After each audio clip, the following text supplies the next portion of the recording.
Dear student, dear friend, and all respected viewer, welcome to English Teaching Academy. This is Azad Malik from Kutulpur, Bankura, West Bengal. আজকে যে মহান ব্যক্তিটির সম্পর্কে দুয়ের কথা বলবো, তিনি আর কেউ নন, তিনি হচ্ছেন ঈশ্বরচন্দ্র বিদ্যাসাগর। 26শে সেপ্টেম্বর 1820 খ্রিস্টাব্দে তিনি পৃথিবীর প্রথম আলো দেখেছিলেন।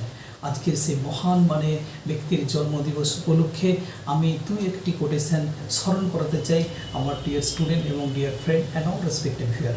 আপনারা সকলেই অবগত আছেন যে মানুষের মধ্যে প্রভাটি, দারিদ্রতা এবং কষ্ট এটা সব সময় সব যুগেই থাকে, কিন্তু যে ব্যক্তি শ্রম করে সেই ব্যক্তি তার জীবন থেকে প্রভাটি এবং পেন অনেকটাই কমিয়ে দেয়, প্রায় কমিয়ে দেয়। নেক্সট জেনারেশনকে ওটা ফেস করতে হয় না। So my dear friend and my dear student and all respected viewer, যদি আপনারা শ্রম করেন, আপনাদের ফিল্ডে যদি শ্রম করেন, ডেফিনেটলি প্রভাটি অ্যান্ড পেন